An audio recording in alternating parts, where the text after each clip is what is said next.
Assalamualaikum warahmatullahi wabarakatuh. Alhamdulillahi rabbil alamin. Assalatu wassalamu ala ashrafil anbiya'i wal mursalin wa ala alihi wa sahbihi ajma'in. Rabbi shrah li sadri wa yassirli amri wahlul 'uqdatam min lisani yafqahu qawli. Wala hawla wala quwwata illa billahil aliyil azim. Muslimin dan muslimat yang dirahmati Allah Subhanahu wa taala. Firman Allah Subhanahu wa taala di dalam surah Sabah, surah ke-34 di pertengahan ayat ke-15. A'udzu billahi minasyaitonir rajim. Baldatun thayyibatun warabbun ghafur. Sadaqallahul azim. Yang bermaksud, negeri kamu negeri yang baik, dan Tuhanmu adalah Tuhan yang maha pengampun. Pada pagi ini insya-Allah, berdasarkan ayat Quran tadi yang dihuraikan oleh ulama, saya berhasrat untuk membahaskan ciri-ciri negara berkat. Apakah sifat sebuah negara yang berkat? InsyaAllah pada pagi ini, mudah-mudahan dengan sedikit ilmu yang ada pada saya akan memberi manfaat kepada kita bersama insyaAllah. Yang pertama, negara yang berkat ialah negara yang makmur. Di mana kemakmuran itu dinikmati dan dikecapi oleh seluruh rakyat jelata. Ini ajaran Islam. Mana-mana pemerintah, kerajaan yang berjaya, maknanya mentadbir negara dengan baik, sehingga kan kehidupan rakyat makmur. Tetapi dalam Islam ada benda-benda yang disebut sebagai fundamental needs, di mana ini tanggungjawab pemerintah atau kerajaan yang tak boleh kerajaan swasta kan. Di antaranya air, elektrik, pendidikan, perubatan dan perumahan. Sepatutnya perkara ini atau kelima-lima perkara penting ini adalah tanggungjawab pemerintah. Tetapi apabila diswastakan, maka berlakulah apa yang berlaku pada hari ini. Kemakmuran negara dimonopoli, dibolot oleh golongan-golongan tertentu sahaja. Di dalam Al-Quran, Suratul Hasyr, surah ke-59 di pertengahan ayat yang ke-7, Allah mengajar kita, a'udzubillahi minasyaitonir rajim, kaila yakuna dulatan bainal aghniya'i minkum. Yang bermaksud supaya kekayaan negeri itu atau negara itu jangan hanya berlega di kalangan orang-orang kaya sahaja. Apa maksud? Hendaklah hasil mahsul bumi sesebuah negeri atau negara itu diagih-agihkan kepada seluruh rakyat dengan tidak mengira agama dan bangsa. Ini Islam. Di dalam sebuah hadis riwayat Imam Tirmizi, saya ingin membaca hadis yang panjang, tetapi saya ringkaskan saja.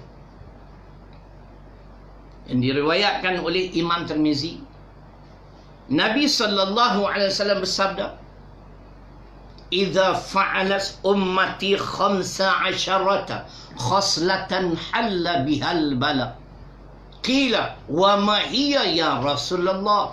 Qala, "Idza kana al-maghnamu duwala." Hingga akhir. Sebahagian tadi. Yang bermaksud Nabi sallallahu alaihi wasallam bersabda, apabila umatku melakukan 15 perkara, maka halallah bala menimpa ke atas mereka. Di awal-awal hadis yang mulia ini, Nabi sebut dan perkara ini berlaku. Hadis dhaif tetapi maknanya sahih. Dhaif mungkin kerana yang meriwayatkan itu tidak cukup syarat untuk menjadikan hadis sahih. Kita dah tanya, kita dah rujuk ketika saya berada di Yaman. Kita tanya Syekh Muhammad Ismail Amroni. Hari ini umur beliau 100 tahun. Masih hidup, mudah-mudahan Allah merahmati beliau. Ya, dia kata kalau hadis dhaif, nyatakan dhaif, tetapi maksudnya sahih, maknanya sahih. Sebagaimana yang berlaku. Nabi menyatakan apabila umatku melakukan 15 perkara, maka halallah bala menimpa ke atas mereka. Apakah 15 perkara tersebut? Yang ni mungkin next change coming soon. Tak bangun tidur lagi ke? Tak tengok tak ada siapa pun yang like lah, yang appear kat skrin ni. Kan? Pukul 10. Patutnya semua dah ready dah. Breakfast dah makan dan sebagainya. Awal-awal Nabi sebut, idza kanal magnamu duala. Apabila harta kekayaan sesebuah negeri atau negara itu berlegar di kalangan orang-orang tertentu sahaja. Apa maksud? Golongan tertentu yang memonopoli, yang membolot kekayaan negara. Ini satu kesalahan. Sepatutnya pemerintah ni tanggungjawabnya ialah dia perlu mengagih-agihkan fair distribution of countries' wealth. Sepatutnya begitu. Tak kira bangsa, tak kira agama. Ini ajaran kita. Justru negara yang baik ialah pemerintah. Negara yang berkat ialah pemimpin sebuah negara itu senantiasa berusaha untuk memastikan kehidupan rakyat yang mereka pimpin hidup dalam keadaan makmur. Kita mengucapkan ribuan terima kasih dan tahniah pada Perdana Menteri yang ke-8 Tan Sri Muhyiddin Yassin. Moga-moga Allah merahmati beliau, memanjangkan umur beliau, dan seluruh ahli kabinet yang telah dilantik, yang memikul amanah yang besar ni. Mudah-mudahan mereka perlu berbincang, berfikir bagaimana selain pada nak memulihkan ekonomi negara, bagaimana nak memastikan kehidupan rakyat Malaysia hidup dalam makmur. Itu pun dengan stimulus ke apa, rancangan yang nak dikeluarkan oleh kerajaan. Ada golongan yang masih mempertikaikan mana dapat 250 bilion.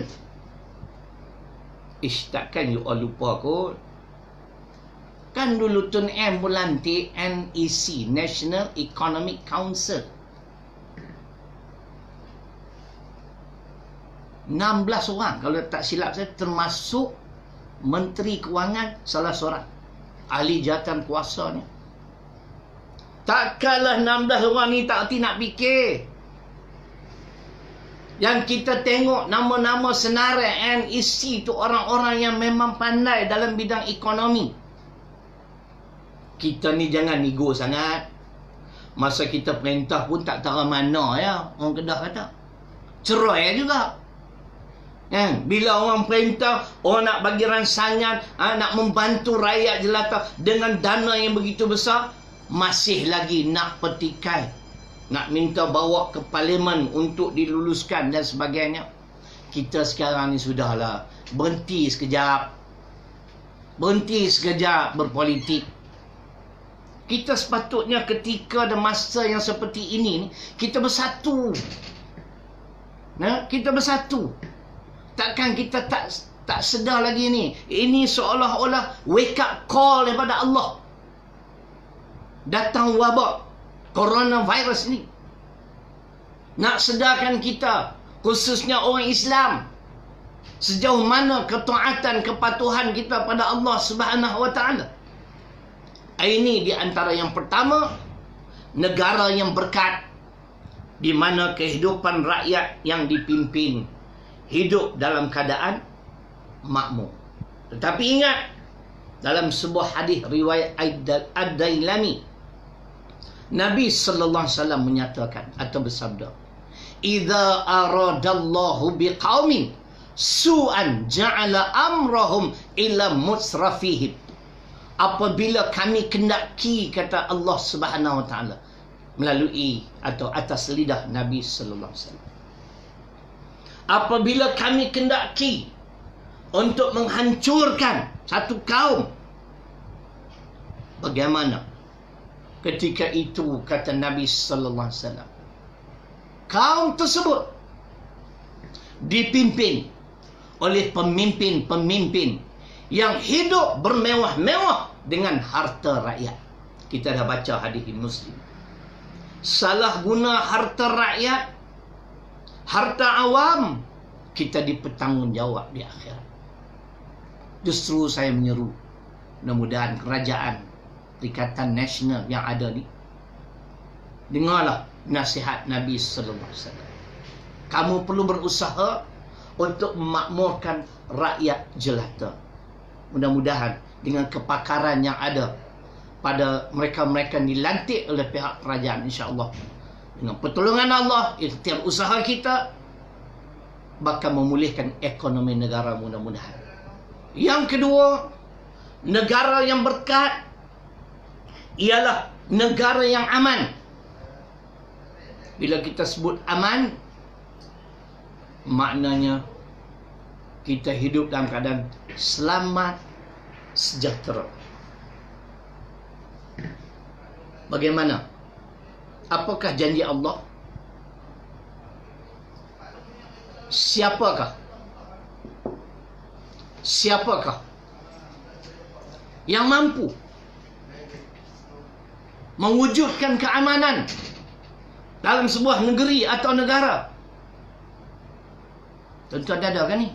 Nanti saya cakap ada dua orang, Nurul Aisyah dengan Muhammad Nasbi. Hak lain semua pulang kampung. Nah, kalau umur panjang, insya-Allah berterusan setiap pagi. Orang lain tak ada keluar apa pun. Message apakah okey ustaz, kami dengar ke? Baik, mungkin kadang-kadang ialah kita pun sibuk dan sebagainya. Tak apalah, siapa yang dengarlah. Benda ni dah dirakam, boleh insya-Allah boleh diulang. Baik, siapa yang mampu mewujudkan keamanan? Allah menjanjikan dalam surah An-Nur, surah ke-24 pada ayat 55. A'udzubillahi minasyaitonirrajim. Wa'adallahu alladhina amanu minkum wa 'amilus solihat la yastakhlifannahum fil ard kama istakhlafa alladhina min qablihim wa la yumakkinanna lahum dinahum alladhi irtada lahum wa la yubaddilannahum min ba'di khawfihim amna ya'budunani la yushrikuna bi syai'a wa man kafara ba'da dhalik fa ulaika humul fasiqun. Sadaqallahul azim. An-Nur surah ke-24 pada ayat 55. Ini janji Allah.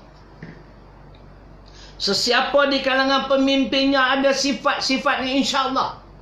Ayat yang bermaksud, dan Allah telah memberi janji kepada siapa? Kepada golongan yang beriman serta beramal soleh. Ini kelebihan orang-orang yang beriman. Setelah mereka percaya, mereka mengamalkan isi kandungan Quran dan As-Sunnah. Apa yang dijanjikan Allah pada mereka? Allah menjanjikan beberapa perkara. Antaranya Allah sebut kekuasaan. Sebagaimana yang kami kurnia kepada orang-orang sebelum kamu. Orang-orang beriman serta beramal soleh akan menguasai muka bumi, akan mentadbir dan mengurus muka bumi Allah. Ini jaminan Allah. Dan kemudian Allah akan meneguhkan agama Islam. Ketika itu, agama Islam agama yang perkasa, yang teguh dan kukuh. Kerana orang beriman dan beramal soleh yang mentadbir dan mengurus muka bumi Allah. Dan janji seterus pada Allah ialah Allah setelah menjanjikan kekuasaan, keteguhan agama, Allah menjanjikan keamanan setelah sekian lama hidup dalam ketakutan. Aman dalam pergaulan hidup, aman juga dalam perasaan. Ini negara yang berkat. Tapi kesemua janji ini bersyarat selama mana mereka yang beriman serta beramal soleh ini tetap menyembah Allah. Mereka tidak mempersekutukan Allah dengan sesuatu.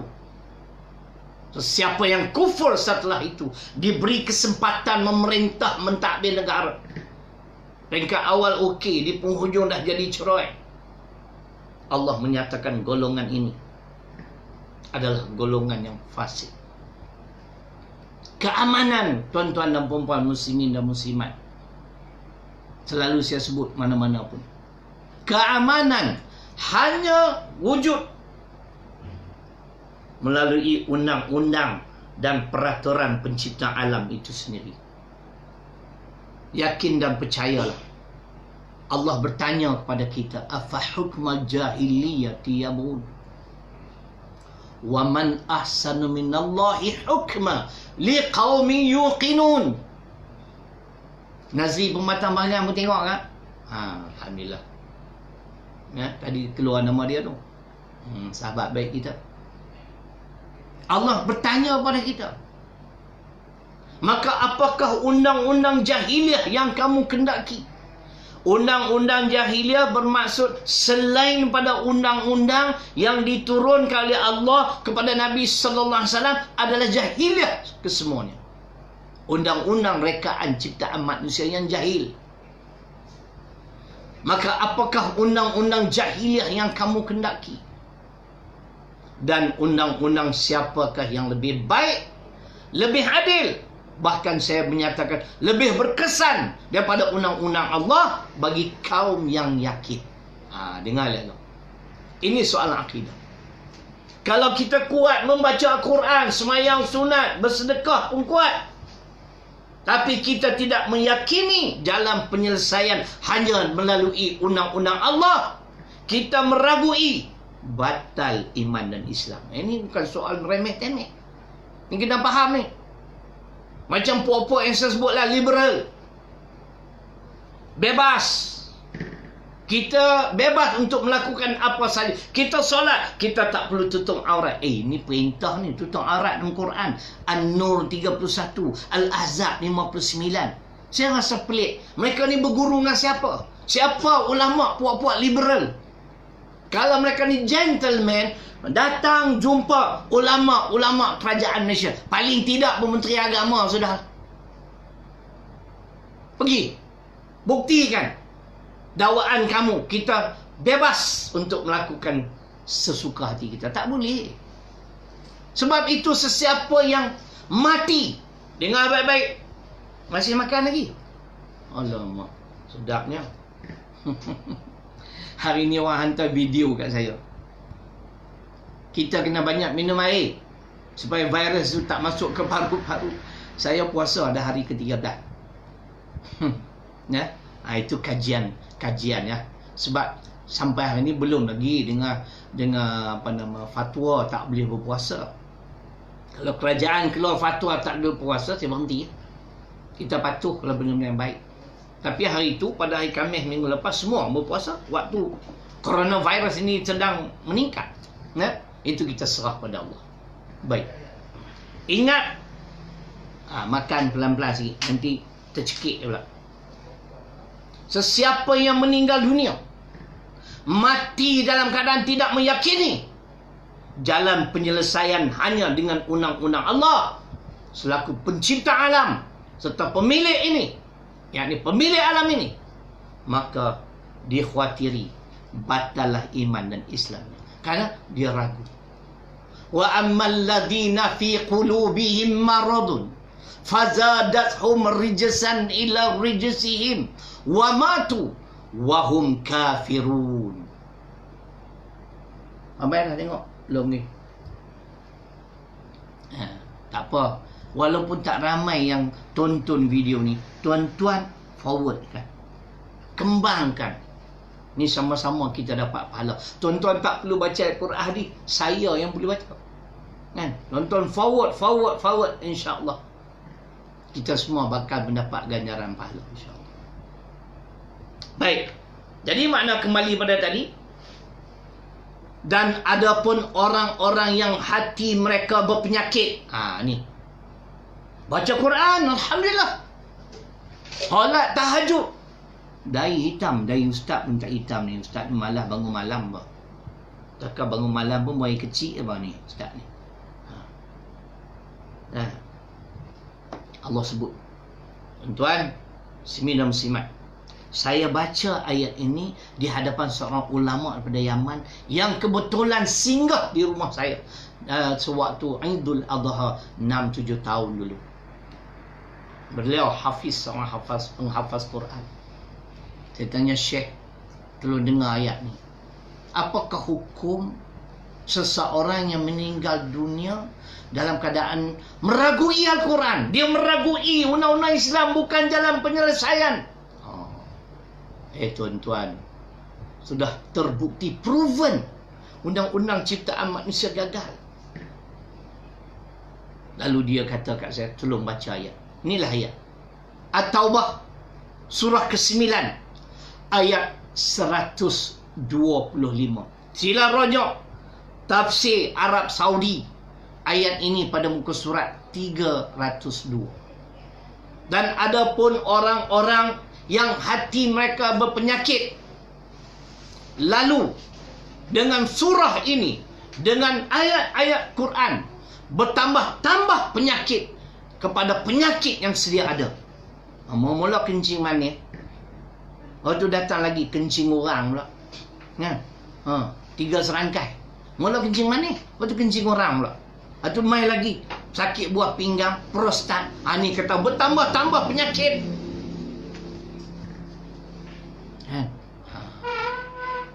Bila berlaku keadaan sedemikian, apa kata Allah? Kerana mereka meragui, jiwa mereka bertambah sakit, tidak meyakini kebenaran Al-Quran, mati dalam keadaan sedemikian.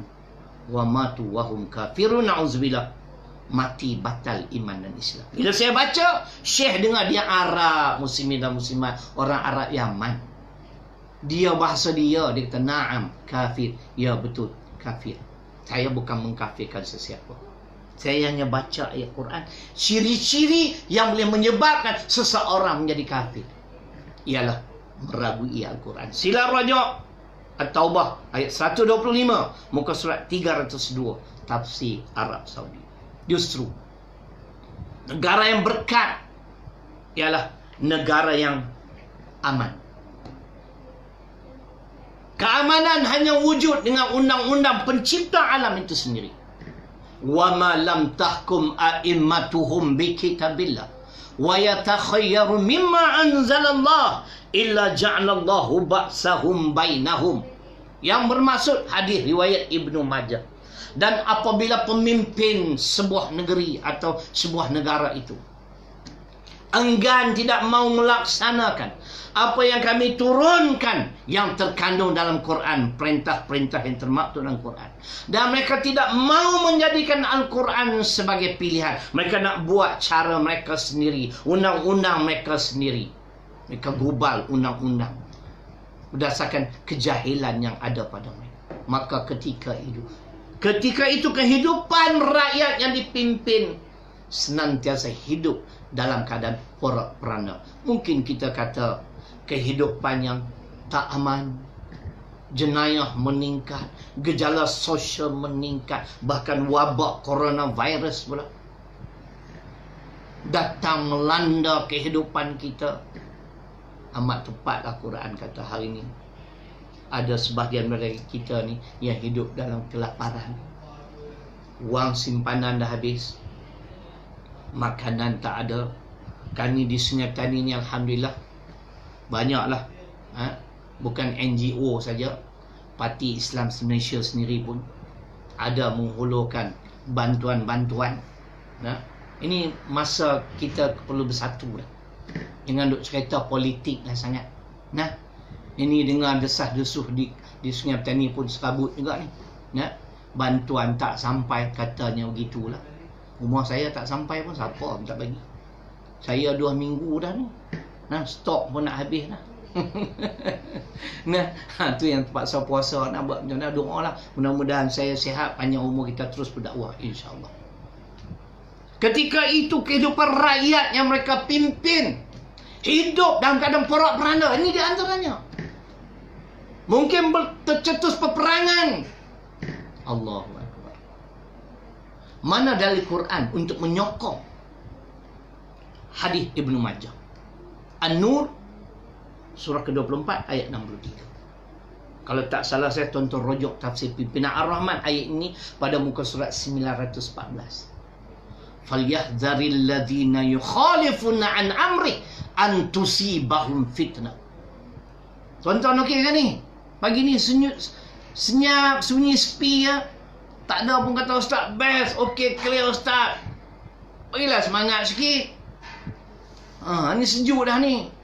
Mula-mula okey, sekarang dah tak okey dah ni. Orang Melayu tu susah tu. Dia semangat awal, lepas tu dia sejuk. Ustaz ni 30 tahun dah tak sejuk-sejuk, panas. An-Nur ayat 63. Peringatan Allah sebagai amaran, warning. Oleh itu berjaga-jagalah wahai manusia. Sesiapa yang menyalahi perintahku yang terkandung dalam Quran hadis, aku akan datangkan kepada kamu musibah. An-Nur ayat 63. Sebab itu kita bermohon mudah-mudahan kepimpinan yang ada hari ini, kepimpinan yang akan berusaha untuk memastikan Malaysia menjadi sebuah negara yang berkat, kemakmuran dinikmati oleh seluruh rakyat. Begitu juga wujud keamanan. Yang ketiga, hari ini modal nak habis cepat dah, kita pulang cepat. Yang ketiga, saya tak nak ulang sebab saya dah sebut beberapa hari lalu, cuma saya ringkas saja. Yang ketiga ialah adil. Wajib berlaku adil. Wa idza hakamtum bainan nas an tahkumu bil adli. An-Nisa ayat 58. Dan apabila kamu nak menghukum di antara manusia, hukumlah dengan seadil-adilnya. Walaupun dia bukan Islam, walaupun dia musuh kamu. Wala yajrimannakum syana'anu qaumin ala alla ta'dilu i'dilu huwa aqrabu littaqwa. Al-Maidah ayat 8. Dan janganlah kerana kebencian kamu terhadap satu kaum, kamu tidak berlaku adil. Berlaku adillah, karena adil itu hampir kepada takwa. Ini ajaran kita. Ini negara yang berkat. Berlaku adil walaupun terhadap musuh. Contohlah, katalah ada saya dihadapkan ke mahkamah. Kebetulan, contoh saja.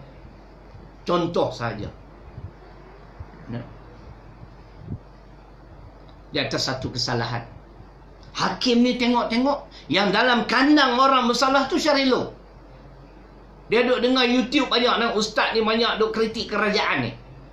Contoh saja, 10 bulan dia bagi jadi 3 tahun. Itu zalim namanya. Walaupun kamu membenci aku, tak suka kepada saya, tapi kamu wajib kena berlaku adil. Ini negara yang berkat.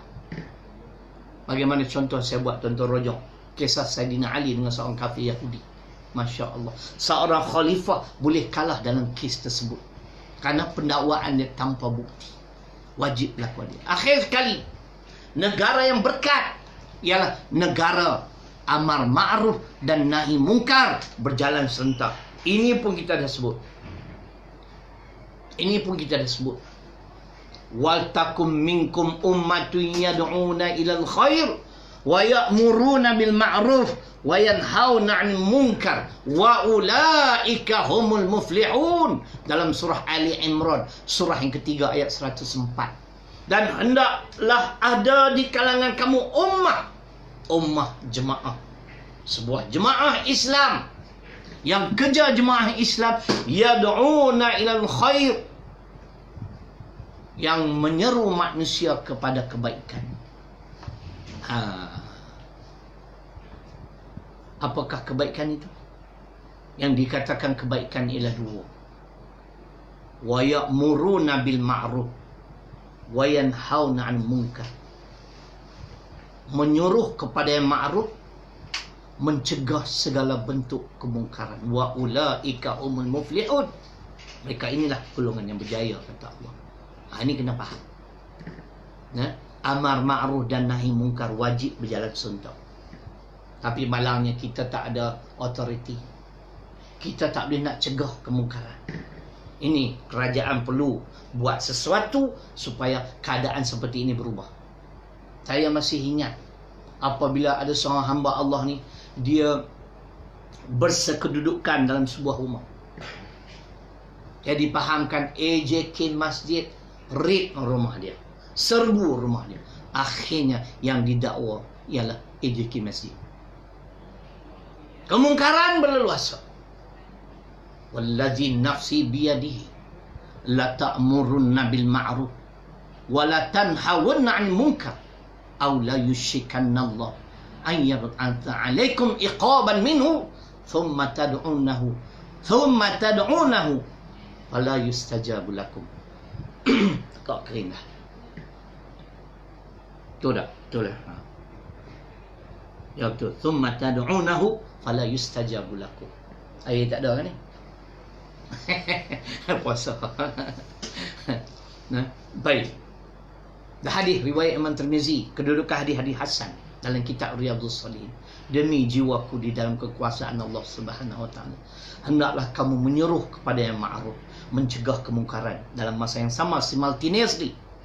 Atau kamu yakinlah Allah akan menimpakan Allah akan menimpakan musibah ke atas kamu semua kalau sekadar suruh orang solat, suruh orang belajar agama, tapi tidak mencegah mereka yang minum arak, yang berjudi, yang berfoya-foya.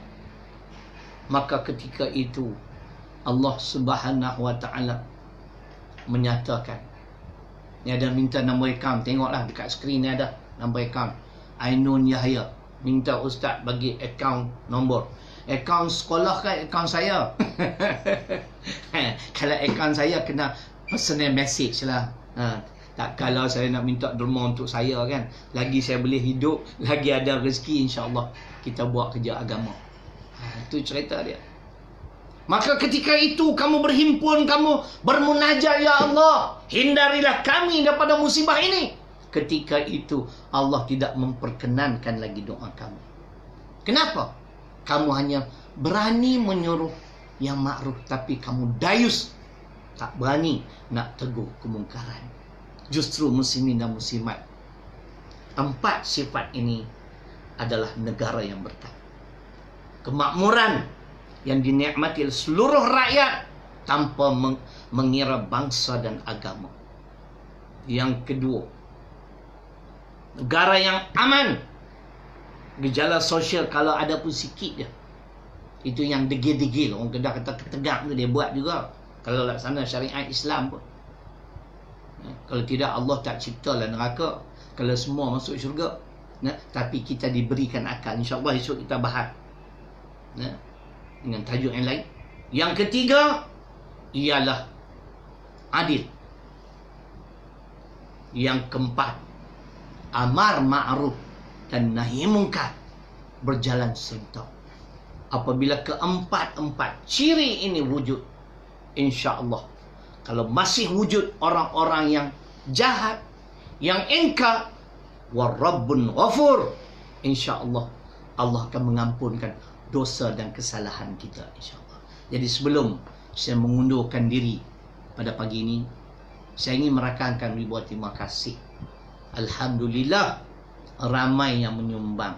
Saya hanya sempat Sheikh dengan Maybank saja adalah penyumbang-penyumbang yang mereka rahsiakan, tak bagi tahu. Apa pun saya ucap terima kasih.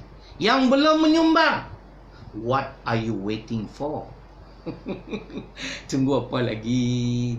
Sumbanglah, walaupun tak bagi RM1 kat Tahfiz Mutmainah yang saya urus, bagi RM10.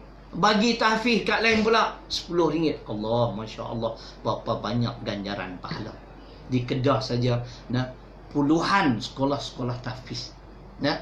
Jadi untuk pengetahuan, kalau ada benda-benda yang tuan-tuan ingin menghubungi pihak sekolah, mungkin di sini hanya account number. Saya ingin nyatakan nombor telefon orang-orang yang boleh dihubungi. Nombor pejabat dulu. 04 433 8050. Dan staf atau kaki tangan yang boleh dihubungi, pertamanya Puan Nur Durrah. Puan Nur Durrah 019 418 4891. Ainun Yahya ni duduk dekat Dubai kan ni? Cuba jawab sikit. Yang suami kerja oil and gas. Isteri saya pun kerja oil and gas. Apa dia? Suri rumah tangga. Dekat dapur ada gas, ada minyak. Kalau tak nak masak macam mana? Saya agak-agak tu lah tu. Yang kedua, model Tahfiz Mutmainah Ustaz Muhammad Nasbir 013 413 0542.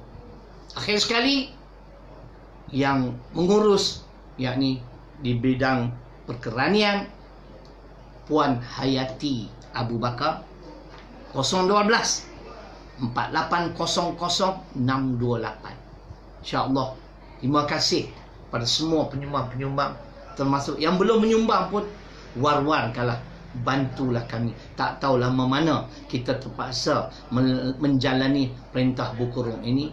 Apa sekalipun, insya-Allah, moga-moga semua tahfiz di Malaysia ini dirahmati, diberkati oleh Allah Subhanahu Wa Taala, boleh menjalankan aktiviti sebagai biasa.